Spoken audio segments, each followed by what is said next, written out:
What is up, everyone? I am back with another video. If this is your first time hearing my voice or seeing my face, please go check out the other things on my channel. It's really fun over there, so go check it out.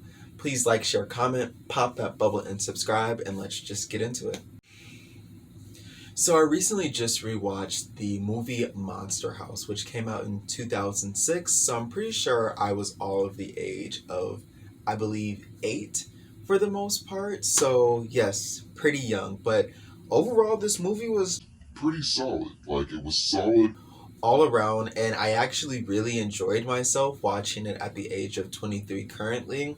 There are a few pacing problems within the movie that I probably either would have cut out or sped up, but overall the character development is there, even though it's pretty minimal. I think the plot buildup is there, and I think that eerie scare factor is there, which I think is allowed for because of the fall atmosphere and it being also Halloween. So it creates that eerie atmosphere along with the adrenaline rush, I guess, if that makes sense. And so going throughout the rest of the movie, you kind of get this sense of playful energy, but also adultish type theme, which kind of plays into the art style and kind of how they're talking and stuff like that, which is kind of odd. I know when I first watched it, it was kind of weird to say a little bit because it was the way that they were talking in the art style, and I think it matched up really well to keep me interested, but I was also kind of like, Am I supposed to be watching this? but I think that's what makes the movie so great. So let's just cut into a little bit of the cake of the movie to give you a little bit of a synopsis, if that makes sense. So we have Jenny, DJ, and I believe Chowder. Who the fuck names their kid Chowder? But you have you have our three protagonists. And so Jenny is someone that is coming from up the block or something, or from just a different neighborhood, and she's selling cookies. But let's stop right there and let's go back a little bit. So we have the old dude. I don't remember his name, and I wasn't paying attention to his name in the movie, but he is significant. And so he married a woman that was from the surface. Oh, the surface. A circus. He married a woman from the circus a really long time ago, like 45, 50 years ago. And they created a really loving relationship, so I thought. And Constantine's, did I call her Constantine? Her name is Constance. Her name is Constance, not Constantine. Has a really big anger issue and ultimately led to her death by her falling into, I think, their basement and the cement going over her. And he was really sad about it. And he thought that, he would get over it. But the thing is that her spirit or whatever never left. So it just ended up going into the house. And now you have, what we call the title, a monster house, because that's Constance, if you didn't already know. And so over the past 45 years, this old man is trying to, you know what? Let me stop calling him old man and actually look up his name. His name is Nevercracker, but we're just going to call him Never because we're going to call him Never. So Never, over the next 45 years, is trying to keep kids away from the house because Constance likes to eat little kids, and since she died on Halloween, she really, really doesn't like it. And so that's when we get back to Jenny, Chowder, and DJ. There's a particular scene in the movie where they're like stalking Never in his household and they're trying to see if it's possessed or anything like that. And you see these really yellow bottles in the corner of the room. And my assumption when I first originally watched it as a kid was like, that's soda. But now that I'm watching it now, that's clearly piss. They're pissing in bottles. The bathroom is literally right there, and y'all telling me that y'all can't get y'all nasty asses up and go piss in the toilet? They're nasty. But DJ's older sister and her boyfriend are, I guess, babysitting while the parents are out of town or something like that. And so the sister's boyfriend essentially is the first victim for the most part. And I mean, I didn't feel bad about it. It's not like they die at the end anyways. Mind you, this is an analysis, so I do not care about spoilers. Like, they don't die. None of them die at the end. They just end up crawling out of the bottom of the house. So I guess spoiler warning, even though this is an analysis, like I said. So I don't care. I don't care. You're not here. You're here for the analysis. You're not here for anything else. Okay? Cool. As they're doing this, that's when they eventually meet Jenny, and Jenny is about to walk up to the monster house, or Constance, I guess, and they're like, no, don't go, this and that, and so they try to stop her, and she's like, I can do it myself, I'm a grown woman, basically, and then that is when she ends up getting attacked, and eventually they are able to save Jenny, and Jenny's like, okay, you clearly got some stuff on your block that I don't want no parts of. And so Chowder and DJ are basically telling Jenny, like, hey, do you want to get rid of the house? And she's like, sure. And so they come up with this elaborate plan to get cough medicine, because DJ asked Chowder, because Chowder's dad is a physician or something like that, or works at a pharmacy. I'm not sure. So he gets the cough medicine. They try to trick the house into eating the cough medicine, but it doesn't work because the police officers come. They detain them basically and put them into the car. And then, unfortunately, the cops go onto the yard, and, you know, the kids are yelling from a soundproof car, and they're basically telling them not to go. And these dumbasses are basically looking around the house and stuff like that. And I don't remember who plays the black guy, but he's making a whole bunch of sly jokes, I guess. And they were funny. And then he got snatched up along with his friend, and then they got eaten. And then you're thinking, okay, the kids are going to get away. They're not even on the block. Like, they're not even on the yard. They're just outside sitting on the sidewalk, I guess. No, because the tree can also... Did I say the tree? The house can also use the trees as limbs. And so the tree essentially grabs the car, snatches the car in, and starts crushing it. Luckily, they're able to get out, and they're basically like, okay, we have our water guns. We just got to find the heart to the house, right? So they go on this little small adventure, I guess. They find Constantine's body.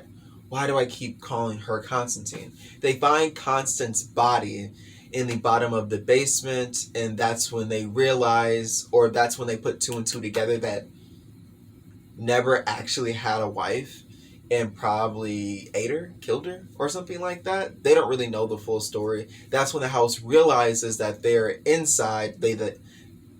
That's when the house realizes that they are inside, so they didn't actually get swallowed. And so it basically pulled them in different directions, only to try to throw them into the mouth. Jenny comes up with the bright idea to jump on the uvula. This is actually where I figured out that that's what that was called as a kid. But the gag reflex. Jenny jumps on the gag reflex, and the house essentially throws them up. And then that's when Nevercracker comes back from the hospital because he had a heart attack in the beginning of the movie because of DJ and him freaking out as to why he was on the lawn. And Nevercracker basically goes on this long spiel about how, he loved his wife very dearly, but she's kind of insane. And eventually it made me really cranky, obviously. And so that's when the house starts freaking out. And I think this is where the movie gets character development correct, because DJ's character has always been kind of caring, or kind of wants to see other perspectives or other sides of things. And he sees Nevercracker as someone that has the potential to be a pretty great person, and he doesn't have to live such a cranky life. And so he goes to Nevercracker and he's telling him, like, your house, bro, you gotta let that shit go. You gotta let that shit go, because you are here in the now, and your house is holding on to something that she is never going to get back. And so what are you going to do with that? And he's basically telling Nevercracker, like, you just have to come with us. You have to be here with us. instead of going back to your house. And so the house is hearing this and all this other stuff. And essentially that Constance basically walls the hell out. And she's chasing them down the street. And the strange thing is, nobody is hearing this. Nobody is hearing this. Not the clinks, not the bumps, not the throwing of trash cans, not the screaming, nothing. Somebody could be dying outside and everybody was just asleep. So eventually they run down an alley and they get to this construction site. DJ comes up with the elaborate plan to throw dynamite into the chimney of the house and implode it. And so they're going on this little tussle with the house and stuff like that. They fall into the construction site, and that's a whole ordeal in and of itself. For some reason, Jenny kissed DJ, which I was just kind of like, forgot that happened. Why did y'all kiss again? I mean, like, I guess so. But you know what? It's whatever, because it doesn't really matter, I guess, in the grand scheme of things. Anyways, so Chowder's about to die because he's distracting them. Both Jenny and DJ are trying to get the dynamite and trying to get more of an advantage over the house by climbing up the construction pillar thingy. I don't really know what you should call it, but they're on that, and ultimately DJ is able to throw the dynamite into the chimney with some supernatural aim, I guess. Even Jenny had some supernatural aim because she just threw the TNT into DJ's hand without any type of aim, any type of heads up or anything like that. I don't know how she did it, but she did it. So I'll give her that. And so we come to the conclusion of the movie where they're kind of handing out the toys and all of the things that Constance has built up for the last couple of years, or I should say 45 years, and they're handing it out to kids for Halloween.